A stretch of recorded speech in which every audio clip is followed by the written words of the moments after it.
she has lost her mind with all of this spiritual stuff.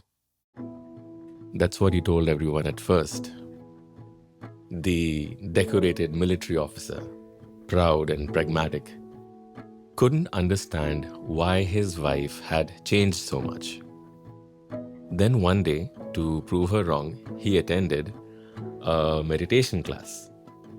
I watched him walk in with that skeptical smirk military men wear so well. A few days later, he had tears streaming down his face. He was a different man. His wife just sat there, not surprised at all, wearing that gentle smile that seemed to say, "Welcome home." But not every story ends this way. When spirituality enters a relationship, it's like dropping a stone into still water. The ripples change everything. Some couples find themselves drifting apart, speaking different languages, living in different worlds. Others discover a deeper connection they never knew possible. Today, I will talk about why the same force that tears some relationships apart leads others to extraordinary heights. So, I'm going to describe a few different scenarios which I have come across, and then I will share my thoughts on it. Once I was an organizing teacher of an inner engineering program happening in New Delhi. There was this middle aged couple who caught my attention. Well, actually, the man did at first. I later found out that he was a senior officer in the Indian Defense Forces. He was evidently there because of his wife. At least that's what he told everyone in the class through his jokes. He wasn't negative or disrespectful in any way, but he was going about this spiritual program in an overly casual way. Now, the main teacher of this class was a monk, and he was a very seasoned teacher. So he also just went with the flow, because after all, everybody has a right to go through it the way they want to. At least joking around a little bit is fine. Now, this class had about 70 odd people, so there was plenty of work to do for us volunteers. Then, towards the end of the program, after the Kriya initiation, I noticed something has changed with this man. He is no longer joking around. He had a look of awe and shock. He was welling up with tears again and again. To me, the signs were clear. Something profound has come into his experience. Being in this field for as long as I have, this is a common occurrence. But it was amusing in this particular case because of the full 180 degrees turn this man had made. After the program was over, he was asking the teacher if he got all the steps to the Kriya right. Because when the instructions were being given earlier, he was goofing around. So now suddenly it hit him that this is what his wife was talking about. So he wants to ensure that he does it right and doesn't miss anything. You see, what happened to this officer is what I call a spiritual breakthrough. It's not just about learning meditation or doing yoga. It's a fundamental shift in how you see yourself and see everything around you. And when this happens to just one person in the relationship, well, that's where things get interesting. Imagine two people walking hand in hand on a path. Suddenly, one of them sees a doorway that the other person can't see. Through that doorway is everything they have been searching for: meaning, purpose, truth. What do? Keep walking the old path together, or let go of that hand and step through? This is the dilemma that spiritually awakened partners face every day. You can't really impose upon such a fundamental change on anyone. The perspective shift which happens in an individual when they realize the spiritual nature of their being is so immense. It's a breakthrough and a pivotal moment in that person's life. Everything else seems less important in comparison somehow. This is not just another thing that they're doing now. It's not another phase that they're going through. Like, let's say if one person is into fitness and their partner isn't, it may take some convincing to get them to the gym with you and start eating healthy. I mean, it's difficult enough to do that also at times.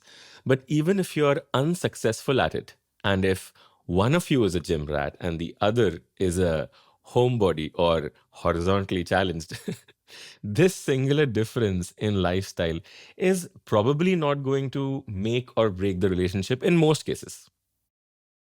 But if one person takes up spirituality and the other doesn't, you probably got some tough times ahead. I know many such cases wherein one individual in the relationship, it's usually the woman most times, who stumbles upon a deep spiritual experience somehow at a temple, a spiritual program, or while meditating, or by self inquiry, by just questioning what you are doing, why you are doing it, is it meaningful, leading to questions about the nature of the self and so on.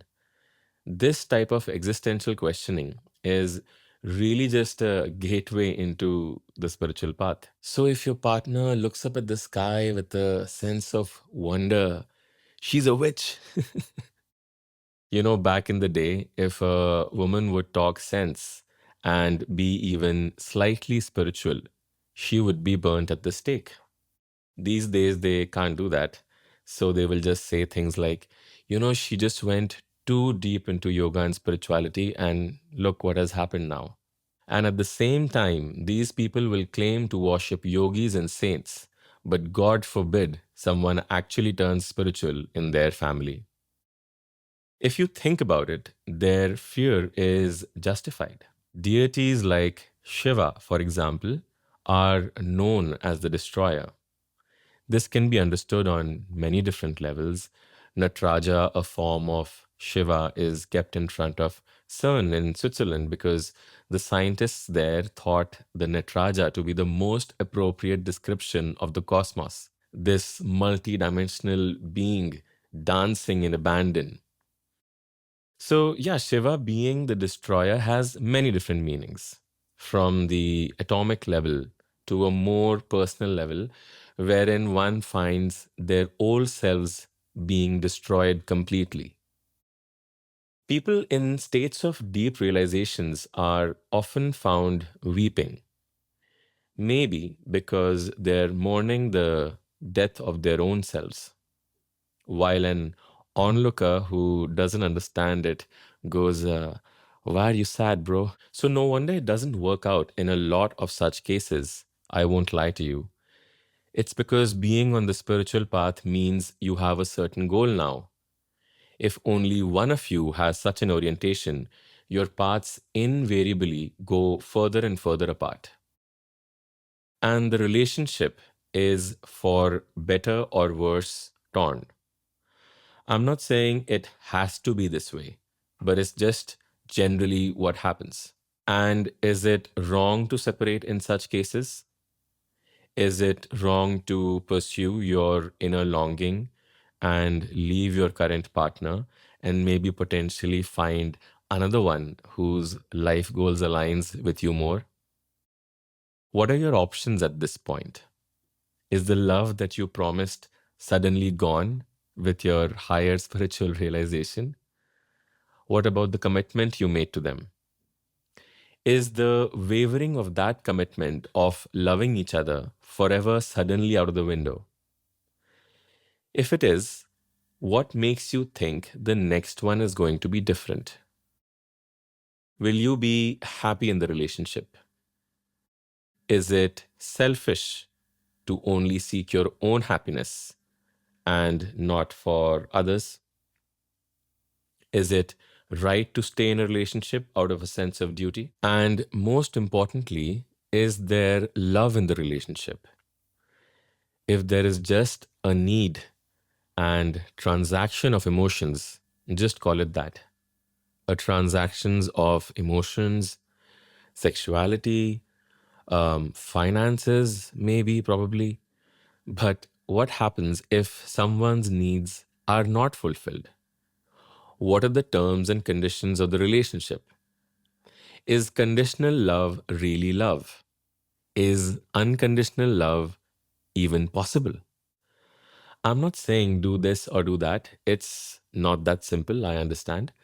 But these questions may help shed some light on your relationship or lack thereof.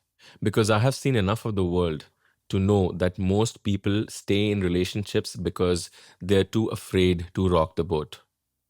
They're just too afraid and insecure. They're afraid of what people will say. They're afraid to be alone. They are insecure about their ability to find another partner, another mate, without whom they will feel like a failure. And then there are the ones who are just staying together for the kids. Am I missing a category? Yeah, maybe the one where one partner cheats and the other turns a willful blind eye to their already deceased relationship. But here's what most spiritual teachers won't tell you. Sometimes the doorway isn't just meant for one person. Sometimes the relationship itself is the doorway. I have seen couples who turned their relationship into the most profound spiritual practice, more transformative than any ashram or meditation retreat. Because I've come to understand relationships as a complete spiritual path by itself. This is somehow not spoken about enough, maybe because people haven't seen great realized beings in relationships. I have. And the Grihastha path or being in a relationship is as much of a spiritual path as brahmacharya or monkhood. If anyone says otherwise, I would just not listen to them. Because if you look at all the amazing yogis and awakened beings, most of them were grihasthas. So, what do you do if you find yourself in this situation? Here are three different paths I have seen work. First is the path of patience. Like that military officer's wife, some partners hold space while allowing the other's journey to unfold naturally. Second is the path of parallel growth, where both partners grow spiritually but in different ways, respecting each other's unique journeys. Then is the path of partnership, where couples intentionally turn their relationship into their primary spiritual practice. But here's the key, and I have seen this consistently in my years of observation. The path only reveals itself when we stop trying to force our partner to see what we see and instead focus on embodying our own truth authentically.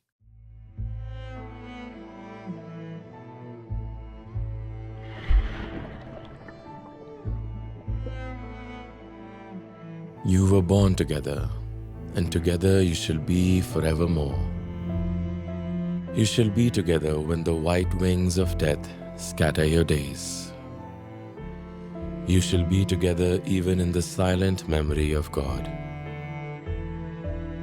But let there be spaces in your togetherness, and let the winds of the heavens dance between you. Love one another, but make not a bond of love. Let it rather be a moving sea between the shores of your souls. Fill each other's cup, but drink not from one cup. Give one another of your bread, but eat not from the same loaf. Sing and dance together and be joyous, but let each one of you be alone. Even as the strings of the lute are alone, though they quiver with the same music. Give your hearts, but not into each other's keeping, for only the hand of life can contain your hearts. And stand together, yet not too near together, for the pillars of the temple stand apart, and the oak tree and the cypress grow not in each other's shadow.